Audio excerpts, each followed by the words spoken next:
So welcome back to this channel. And आज की date है हमारे पास 20 मई।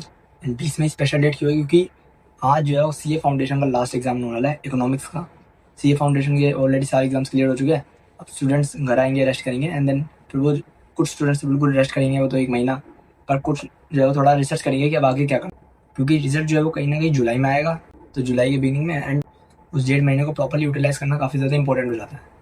इंटर वालों के पास ये रहता है, उनके पास ऑलरेडी बहुत सारे ऑप्शन है, ITOC है, स्किल्स अपग्रेडिंग है, फिर आर्टिकलशिप गाइडेंस वगैरह, तो बहुत सारे। बट फाउंडेशन वालों पे ज़्यादा ऑप्शन नहीं रहते हैं। तो आज इस वीडियो में यही डिस्कस होने वाला है पूरा कि फाउंडेशन वालों को किस तरीके से आगे प्रोसीड करना चाहिए ताकि वो मैक्सिमम जो है वो यूटिलाइजेशन कर सके अपने 1.5 मंथ के गैप का या फिर 1 मंथ के गैप का। ये वीडियो जो बहुत ज़्यादा लंबी नहीं रहने वाली, शॉर्ट समरी रहने वाली है काइंड ऑफ।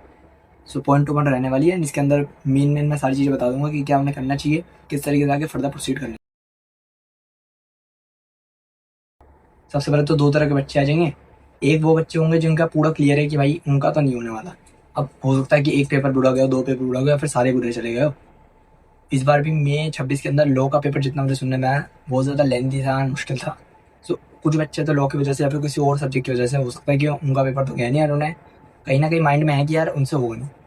सो अभी ये कैसे पता चलेगा? इसके लिए तो सिंपल, तुम सोल्यूशन देखो यूट्यूब पे, जितने भी टीचर्स वगैरह का सोल्यूशन है उन्हें देखो एंड अपना मार्क्स कैलकुलेट कर लो, ज़्यादा बेटर रहता है। तुरंत सरप्राइज मिलना जो है ज़्यादा दिक्कत है। सो बेटर रहेगा कि तुम अभी से ही अपने जो है वो मार्क्स वगैरह सब कैलकुलेट कर लो। इन कैटेगरी वाले स्टूडेंट्स के लिए जिनको पता है कि भाई उनका नहीं होने वाला, अपना जो है 1 हफ्ता मैक्स टू मैक्स या फिर 5-6 दिन, 1 हफ्ता मैक्स टू मैक्स अपना रेस्ट करो।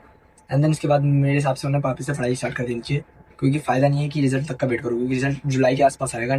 फिर वहाँ से जो है सितंबर का टाइम बहुत ज़्यादा ही कम टाइम है, लाइक 2 महीने के अंदर प्रिपरेशन नहीं हो पाती।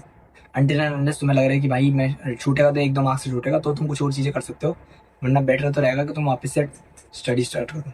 अब दूसरी कैटेगरी के जो बच्चे हैं जिनको पता है कि उनका हो भी सकता है, नहीं भी हो सकता, अब उनके लिए ज़्यादा दिक्कत आती है, क्योंकि जिनको पता है उनका हो सकता है उनका तो डन है। बट जिनके लिए पता है कि जिनको समझ नहीं आ रहा, हो भी सकता है, नहीं हो सकता, सो बेटर रहेगा कि तुम उस कैटेगरी में जाओगे जिसमें लगता है कि हो सकता है। तो उन बच्चों को क्या करना चाहिए स्पेसिफिकली, उसके बारे में बात करते हैं। अब यहाँ पे बहुत सारी चीज़ें आ जाती है उनके सामने कि भाई स्किल सीख लेते हैं, एक्सेल या फिर टैली वगैरह कुछ भी सीख लो, या फिर कुछ प्री बैचेस स्टार्ट हो जाते हैं इंटरमीडिएट के लिए। ये ज़्यादा कॉमन दिखता है कि हर यूट्यूबर चाहे कोई भी टीचर हो, कोई भी प्लेटफॉर्म पे पढ़ा रहा हो, वो प्री बैचेस स्टार्ट कर देता है, प्री कोर्सेज की। ये 15 दिन का, ये 30 दिन का ये कोर्स है इंटरमीडिएट का इसमें। अब वैसे तो ये प्री बैचेस ले जा सकते हैं, मतलब कोई बुराई नहीं होती, बट इसमें कुछ फ़ायदा भी नहीं होता खास। लाइक अगर तुम लॉजिकली देखो, क्योंकि अगर तुम पास हो भी जाते हो तब भी तुम्हें स्क्रैच से ही पढ़ना है, एंड अगर फेल हो जाते हो तब तो तुम्हें वैसे ही पढ़ना है, एंड फाउंडेशन वापस पढ़ना है तब तो तुम्हें। तो प्री कोर्सेज लेने का, ये कुछ अर्ली बर्ड बैचेस लेने का कुछ खास फ़ायदा होता नहीं है। हाँ बट अपने आप को कंटिन्यू करने के लिए, ट्रैक पे रखने के लिए तुम ले सकते हो। अगर किसी बच्चे को लगता है कि अगर मैं अभी नहीं पढ़ूंगा तो मेरा फ्लो टूट जाएगा, तो वो ले ले बैच।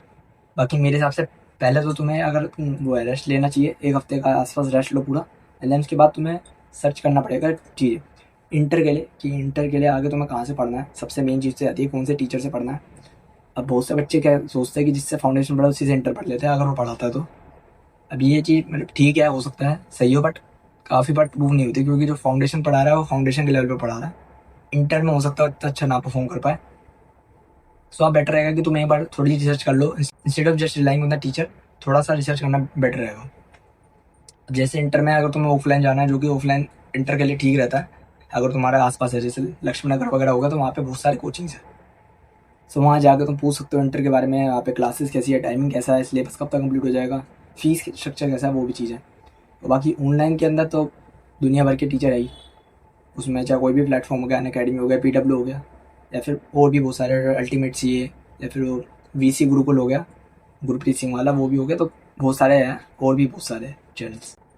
अब वो तो फिर तुम्हें सबको देखना पड़ेगा, सेलेक्ट करना पड़ेगा कि तुम्हें एक ही प्लेटफॉर्म पे सारे सब्जेक्ट्स लेने हैं, जैसे अनअकैडमी, PW, या फिर तुम्हें अलग अलग टीचर से अलग अलग वो लेने हैं।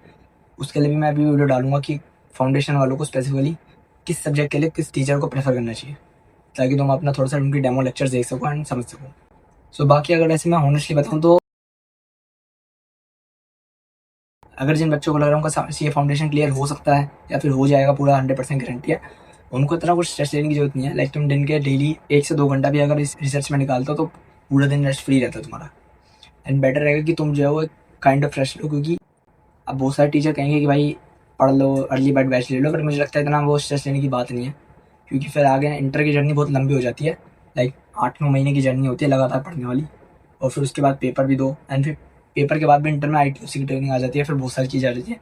सो सही रहेगा कि तुम अभी से ही थोड़ा थोड़ा रेस्ट ले लो, क्योंकि फिर लेमन तो जब मेरे भी फाउंडेशन क्लियर होता मैंने भी 1 महीना लगभग रेस्ट करा था। अपनी सीरीज मूवीज़ जो कंप्लीट करनी है करो आराम से। हाँ, बाकी जिनको लगता है कि उनका फाउंडेशन हो सकता है ना रह पाए, या फिर पॉसिबिलिटी लग रही है कि 40-50% भी नहीं हो पाएगा, तो उस सब्जेक्ट को धीरे धीरे करना स्टार्ट कर दो। अगर तुम्हें लग रहा है कि चांस समझ नहीं आ रहा क्या हो रहा है क्या नहीं, तो मेरे हिसाब से दोनों चीज़ें करो।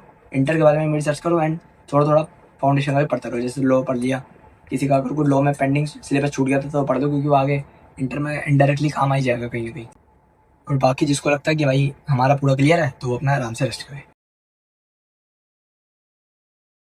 आज के लिए बस इतना ही बहुत है। फाउंडेशन वालों पे वैसे ही बहुत ज़्यादा ऑप्शंस रहते नहीं, सो मैंने फिर भी ये वीडियो बना दी ताकि थोड़ी क्लैरिटी रहे किसको अर्ली बर्ड बैच लेना चाहिए, नहीं लेना चाहिए। बाकी मेरा तो मेन फाइनल कंक्लूजन ये रहेगा कि ज़्यादा अगर तुम्हें लगता है कि तुम पास नहीं हो पाओगे, फिर चांसेस है फेल होने के, तो फिर अपना पढ़ाई पे स्टार्ट कर दो, क्योंकि फ़ायदा नहीं है टाइम वेस्ट करने का। और अगर तुम्हें लगता है कि हो ही जाएगा, अगर हो सकता है और तुम्हें थोड़ा रेस्ट चाहिए, तो आराम से रेस्ट लो, अपनी हॉबीज़ पे काम करो एंड थोड़ी बहुत रिसर्च करो। इनफ रहेगा था ना फाउंडेशन के लेवल पे। बाकी मैंने एक इंटर का मई 26 का रिव्यू डाला था, अभी ग्रुप 1 का डाला है, ग्रुप 2 का भी डाला नहीं है, तो उसका मैं जो है लिंक नीचे डिस्क्रिप्शन में डाल दूंगा, तुम वहाँ से देख सकते हो। सुबह।